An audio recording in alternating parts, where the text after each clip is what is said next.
Alright, hello everybody, Skyrim here, back again with another Diablo Immortal video.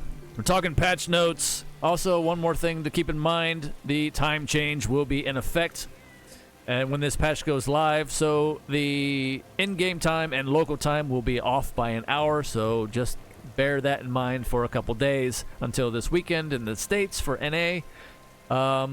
We'll get our time adjusted this upcoming weekend. So it's not too terrible. It's only going to be for a matter of days, but it's still going to kind of throw certain events off. So just keep an eye on the little corner tab where you have the times in-game here. You hover over.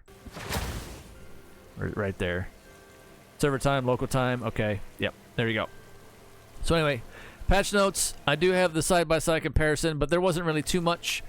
I will put the Chinese patch notes up when we get to there and show the key point that really they go into more detail. They go into more detail, and I appreciate that.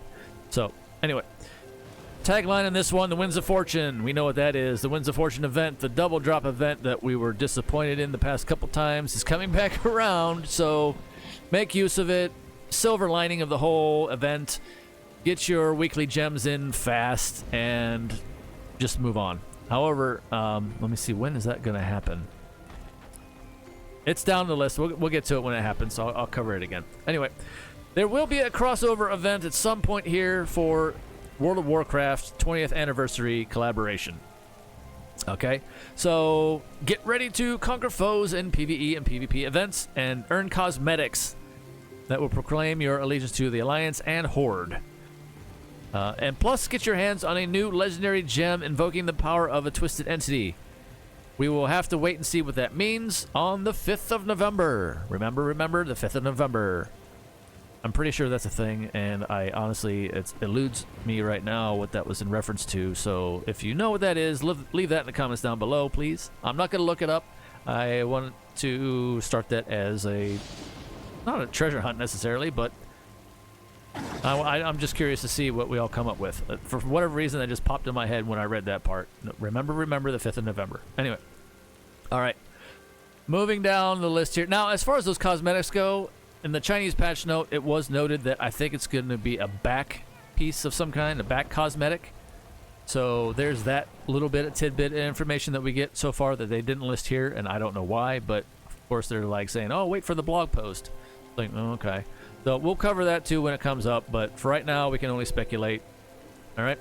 New essences coming in. I'm just going to go ahead and put them on screen here. Pause it where you need to. Pause it where you want. That you have the power at your literal fingertips on this, on whatever device you're watching this. So here you go. There's Barbarian. Pause. Blood Knight. Pause. Crusader. Pause. Demon Hunter. Pause. Monk. Pause. Necro. Pause. Tempest. Pause. Finally, Wizard. Pause. All right, moving on. Balance changes. This is a big, big deal across the PvP community, I feel. This is quite actually massive if you think about the longevity of the game up to this point, as far as it pertains to Necromancer first. Wraith form baseline cooldown has been increased from the baseline skill itself the cooldown has been increased from 9.4 seconds to 12 seconds. The baseline skill, so that affects all things dealing with Wraith form. All essences. That's crazy. But it needed to happen. I'm sorry, but it did. Over 2+ years of Necros being, over the course of time, all these essences have come out that have reduced cooldown and Wraith form. And mastery ranks were added into the game for more cooldown reduction and benefits towards Wraith form. Now, this kind of brings things a little bit better in line overall across, the rest of the classes. That is what is referred to as balance. Thought we'd never see this kind of thing properly, but here we go. This is a start. This is a step in the right direction, I feel. Yes, there's going to always be those up in arms over it, but hey, look, a lot of us had to deal with a lot worse over the course of time, and it's just how it goes. You adapt and move on. All right, Tempest, same deal here. This one is not as harsh, but it's a step in the right direction, however slight, however small baby step it is, but it's still a difference. Flowing Strike, the Safe Borders Essence. This is an essence, not, it still pertains to the one which gives you the CC immunity, the control immunity, loss control immunity, and knockback effects. They decreased it from 1.5 seconds to half a second, so a whole second removed. Okay? That's significant to a point, yes, but even with all the beneficial effect durations that you can stack with Vithu's set piece and some other things, of course, it's not as like harsh, but it's still there, and it's still, no matter what way you look at it, you're still getting the second removed. So that's a start. That's a start. So hopefully they'll continue along the same kind of wavelength. Yeah. So now we go into the Winds of Fortune event. Of course, we talked about the double drops. Hopefully, well, unfortunately, the past couple times, of course, we found out that we really can't get double gems anymore. Well, you know, double gems that we were able to a couple turns back. I think they finally patched that out, and they got wise to it, and they're not going to let us have it, which is unfortunate. But again, the silver lining is get your normal gems faster. It's going to roll from the 6th to the 13th, so yeah.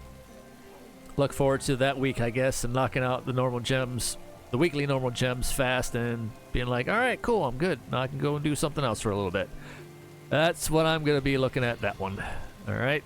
So anyway, feature updates. This one's a big deal. Terra Rifts. Terra Rifts, I am most looking forward to this one on top of the other balance class, the class balance changes and the new essences. This is right up there with them. If not, this is almost the top of the list for me personally. Terra Rifts will now be available for 24 hours. Hooray! Finally! We don't have dead air from 2 p.m. to 6 p.m. and from 1 a.m. to 8 a.m. There was like dead air for Terra Rifts. So, hopefully this will be a good way to go. And looking forward to this. All right? So, let's see here. Teams must enter the same difficulty level and map to participate in the Terra Rift together. Terra Rifts will now be available for 24 hours with one map available at a time. So that will help, you know, direct all the random players that want to go and do this, if you're not calling it out in your various chats, to get the most players as possible there for doing the Terra Rifts themselves with randoms, but at least that way you can get as many chances as possible to get your daily party gems done fastest, which is through Terra Rifts, and I appreciate that greatly because that is my preferred method, personally. Now, essence requirements for each of the spires inside the Terra Rifts has been adjusted as well. Previously, it was 200 essences per spire. Now, it is 100, 150, 250, and 300. Now, granted, that total is still the same, but the first couple you can knock out faster in the process, and then hopefully, you know, you'll be able to build up the ones you need for that last one to unlock. Now, it is also easier to complete the spires faster because there's no longer 2 waves of mobs before the boss spawns. This time, they're gonna, as soon as you enter the spire, it's a boss fight, so you can get in and get out and get going. So definitely I think this is a much better streamlined win as far as Terra Rifts go, so I'm looking forward to that when it goes live. Most out of everything else, I think. This one I'm gonna just gloss over. Familiar melding updates, familiar removal UI updates. It's just a lot of, they didn't really change anything to the structure of the system at large as a whole. This familiar system in general, everything about it needs reworked. They made it far too confusing and convoluted, and I don't know if that was the plan to try to get people to spend on these things or what when they first released. Probably was. However, the whole system I feel needs a rework. It needs revamped. Something else needs done with it. So that's all I'm going to say about that and my take on it. Yeah, I'm just I'm not even going to go into it. Now, the next thing here, Battlegrounds Gold and Legendary loss changes. Now that brings me to the Chinese patch notes, which I'll bring up on the other side of the screen. So you can see the number changes. All right. Now for Battlegrounds Gold and Legendary ranks, they've reduced the loss that you take, the points that they reduced the amount of points that you lose, and they made it pretty much the same as a win now. So therefore, you're going to break even for the most part, and eventually the grind and the climb will be more continuous and won't be so much of a grind. Okay, that's, as far as I'm concerned, that is about as far as a win that we can take. It was always kind of funky to me when the whole loss was 13 points on Legend and the win was 12 points. So it's like you're basically still getting punished no matter what, which is, I guess that's the whole point of, you know, trying to win more so than lose, obviously. But in the grand scheme of how the horrible matchmaking process and system is, now we're at least going to break even. So I definitely am appreciative of that. I didn't realize, and I completely forgot, how much of a grind it is once you get to Gold 5, however, because, boy, you lost 20 points on a loss initially, but they adjusted that to 15. So now that's probably breaking even with the win column. So take that as a definite win as far as PvP is concerned. Yeah. Training Ground is getting a boss dummy to, you know, test your stuff out on. Granted, we know training dummies can be kind of hit or miss on certain things depending, but nonetheless, it's better than nothing at all, and they're finally implementing that into the Training Grounds. Reduced the Inferno 2 difficulty by combat rating wise. It's been reduced to 33,320 for open world and 33,520 for dungeons. Now, what it currently is before this change was 37,000. All right? 37,320, 37,520. They're lopping off 4,000 combat rating. That's huge. So enjoy that, you newer players and up-and-comers to the end game as you approach it. This is just expediting the process, making it more easier on you. Unfortunately, we didn't really get to experience it, those of us OGs at the end here, but hey, it's whatever at this point. We're used to it. We've done the hard grind, and we've gotten to where we're at.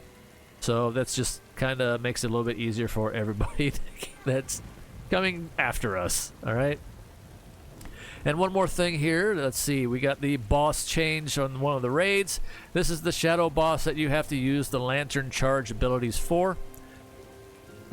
We tweaked the damage for some of their skills to prevent instances where players are being killed in one shot.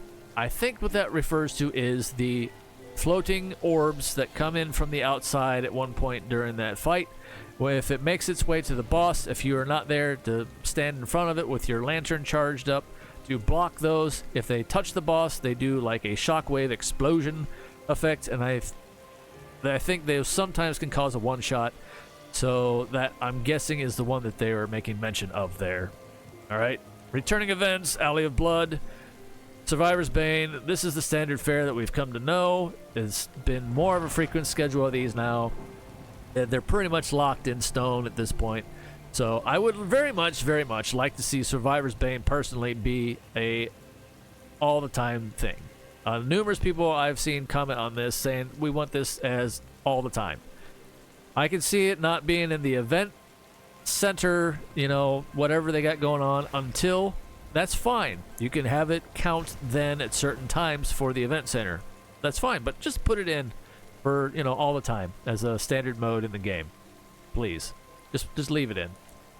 All clans on deck, Trials of Hordes, and you get the idea here. Okay. And then Region Pacific, this one's kind of funky. I'm not really going to go into it because we're not going to see it. This is China only. I'll just leave it here. You can pause this section if you want to read it. I can go on and on about it, but I'm not going to because it's very funky. So, anyway, I'm going to go ahead and end it here.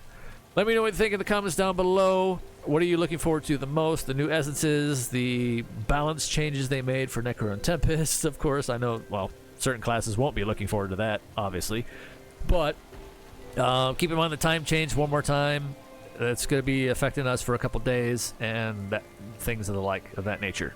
And the Terror Rifts, I'm most looking forward to that myself, honestly. So, anyway, until next time, everybody, stay safe out there in the real world, and far as always, take care of yourselves as best you can. One day at a time, it's all we can do. Until next time, see you.